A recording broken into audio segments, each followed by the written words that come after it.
Right, ఒకసారి ఢిల్లీ వెళ్దాం. మా కరెస్పాండెంట్ వెంకటేష్ అడిగి మరిన్ని వివరాలు తెలుసుకునే ప్రయత్నం చేద్దాం. వెంకటేష్, చెప్పండి, మరి ఇది బటర్ఫ్లై ఎఫెక్ట్ అంటారా, లేదంటే మరి ఏదో తెలియదు, ఒక బస్సు ప్రమాదం గురించి వార్త తెలిసిన వెంటనే వరుసగా ఇలాంటి ప్రమాదాల గురించే మనం చూస్తూ ఉంటాం, అలాంటి దుర్ఘటనల గురించే మనం బ్రేకింగ్ న్యూస్ చెప్తూ ఉన్నాం. సో చూసాం కర్నూలు బస్సు ఘటన ఏ రకంగా జరిగింది, ఆ తర్వాత మరో బస్సు ప్రమాదం ఇక్కడ మన గండిపేట దగ్గర చూసాం. సో ప్రస్తుతం మక్కా యాత్ర ముగించుకొని మదీనా వెళ్తున్న క్రమంలో ఒక పరమ పవిత్రంగా భావిస్తుంటారు మక్కాను. జీవిత ఆశయంగా కూడా చాలామంది ముస్లింలు భావిస్తారు, జీవితకాలంలో ఒక్కసారైనా మక్కా సందర్శించాలని. అలాంటి ఈ పవిత్ర యాత్రల్లో, పుణ్యయాత్రలో క్షేత్రమైన మక్కా మదీనా దగ్గర ఇలాంటి ప్రమాదం జరగటం దుర్ఘటన అని చెప్పాలి. అయితే డీజిల్ ట్యాంకర్ని కొట్టుకోవడం వల్ల కాదు, బస్సులోనే అగ్నికీలలు వచ్చాయనేది చాలామంది ఇక్కడ హైదరాబాద్లో ట్రావెల్ ఏజెన్సీ దగ్గర మాట్లాడుతున్న పరిస్థితి మనం చూస్తున్నాం. వెంకటేష్, యాక్చువల్ ఇన్ఫర్మేషన్ ఏదైనా ఉందా మీ దగ్గర, దీనికి కాంట్రాస్ట్గా, లేదంటే క్లారిటీ ఏదైనా ఉందా? Venkatesh, please tell me your inputs. Bus ప్రమాదానికి కారణం అనేది ఇంకా నిర్ధారణ అధికారులు అధికారికంగా ప్రకటించలేదు. దీనిపైన కొంత భిన్నమైన సమాచారం వస్తుంది.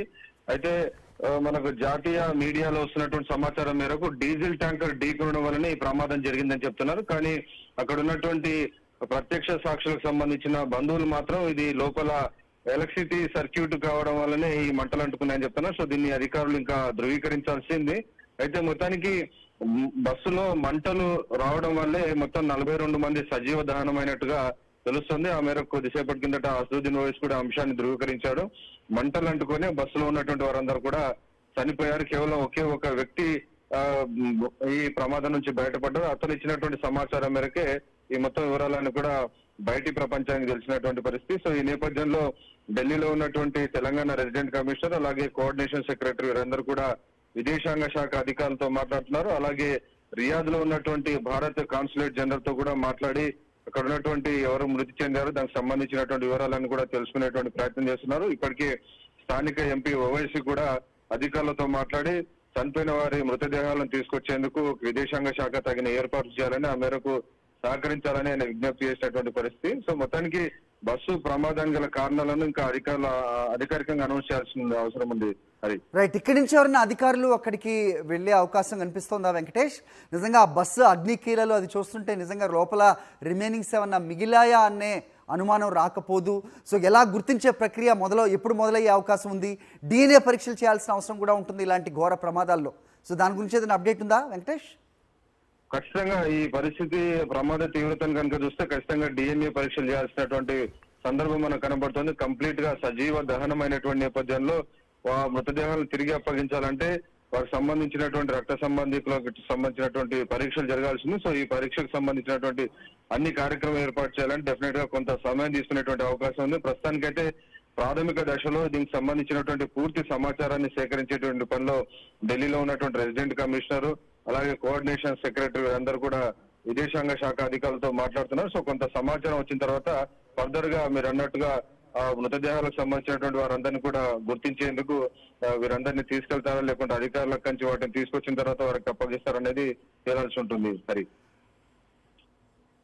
యా వెంకటేష్, అయితే ఒక వ్యక్తి తప్పించుకోగలిగాడు అని చెప్తున్నారు అర్ధరాత్రి. మరి ఆ సమయంలో ఎలా తప్పించుకోగలిగాడు అనేది నిజంగా అతనికి పునర్జన్మే అని చెప్పాలి. సో ఈ డ్రైవర్ కూడా తప్పించుకున్నాడనే వర్షన్ కూడా వినిపిస్తుంది. మొత్తం 44 మంది ఉన్నారు, దాంట్లో 42 మంది సజీవ దహనం అయ్యారు, 2 తప్పించుకోగలిగారు. నిజంగా హెడ్ ఆన్గా డీజిల్ ట్యాంకర్ని కొట్టినట్టయితే కనుక డ్రైవర్ ప్రాణాలతో బయటపడే అవకాశం ఉండదు.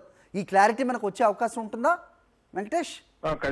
ఖచ్చితంగా ప్రత్యక్ష సాక్షుల నుంచి వచ్చినటువంటి సమాచారాన్ని అక్కడ ఉన్నటువంటి ట్రావెల్ ఏజెన్సీ వద్ద ఉన్నటువంటి వారు చెప్తున్నారు. కానీ నేషనల్ గా ఇంటర్నేషనల్ మీడియాలో రిపోర్ట్ అయినటువంటి సమాచారం మేరకు మాత్రం అది ట్యాంకర్ ను ఢీకొందనేటువంటి సమాచారం చెప్తున్నారు. సో దీనికి సంబంధించినటువంటి క్లారిటీ అధికారులు ఇవ్వాల్సి ఉంది. ప్రమాదానికి గల కారణాలు ఏంటి, ఖచ్చితంగా ఈ ట్యాంకర్ ను ఢీకోవడం వల్ల జరిగిందా, లేదంటే అంతర్గతంగా ఎలక్ట్రిసిటీ సర్క్యూట్ అయిన షార్ట్ సర్క్యూట్ కారణంగా బస్ లో ఉన్నటువంటి ట్యాంకర్ ఏమైనా డీజిల్ ట్యాంకర్ పేలి ఇంత దారుణమైనటువంటి ఘటన జరిగి 42 మంది చనిపోయారా, దీనికి సంబంధించినటువంటి వివరాలు అధికారికంగా ప్రకటిస్తే తప్ప తెలిసేటువంటి అవకాశం లేదు. సో మొత్తానికైతే ప్రస్తుతానికి మంటలు అంటుకొని ఈ ప్రమాదం జరిగినట్టుగా ధృవీకరించారు.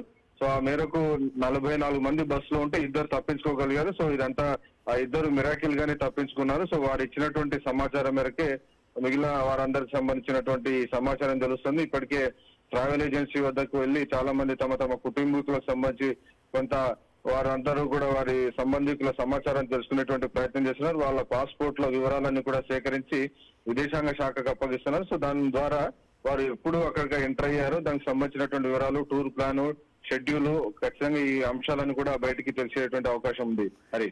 రైట్ వెంకటేష్, చిన్నారులు మహిళలు అంటున్నారు వెంకటేష్. అఫ్ కోర్స్ మీకు తెలిసే అవకాశం ఉందో ఇన్ఫర్మేషన్, మక్కా నుంచి మదీనా ఎంత దూరం ఉంటుంది, వాళ్ళు ఎప్పుడు బయలుదేరారు, మక్కా యాత్ర ముగించుకున్న తర్వాతే మదీనా వెళ్తారనేది తెలుస్తోంది.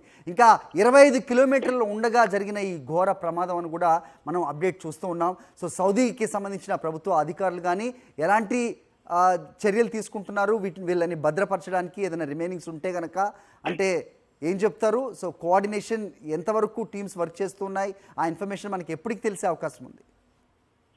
మక్కా నుంచి మదీనాకు దాదాపు 434 కిలోమీటర్లు, 4 గంటలన్నర జర్నీ ఉంటుంది. సో ఆ జర్నీలో ఆల్మోస్ట్ 90% జర్నీ కంప్లీట్ అయింది. సో కేవలం 25 కిలోమీటర్ల దూరంలోనే ఈ ప్రమాదం జరిగింది. సో గమ్యస్థానానికి చేరుకుంటారని మరొక 25 కిలోమీటర్ల దూరంలోనే ఈ దారుణమైనటువంటి ఘటన జరిగి 42 మంది సజీవ దహనమైనటువంటి అత్యంత విషాదకరమైనటువంటి ఘటన జరిగింది. ప్రతి ఒక్కరూ ముస్లింలు హజ్ యాత్ర అనేది తమ జీవితంలో పరమ పవిత్రమైనటువంటి యాత్రగా భావిస్తుంటారు. జీవితంలో ఒక్కసారైనా అక్కడికి దర్శిస్తే తమకు జన్మ ధన్యమైందని ముస్లిం భక్తులందరూ విశ్వసిస్తుంటారు. సో అలాంటి పవిత్ర స్థలానికి వెళ్లి తిరిగి వస్తుండగా అనుకోని ఈ దుర్ఘటన జరిగి 42 మంది చనిపోవడం మాత్రం అందరిలో తీవ్రమైన విషాదాన్ని నింపింది. Hari. Okay Venkatesh, so further information gather చేసే ప్రయత్నం చేయండి. నేను మళ్ళీ మీ వద్దకు వస్తాను. Thanks for the inputs for now.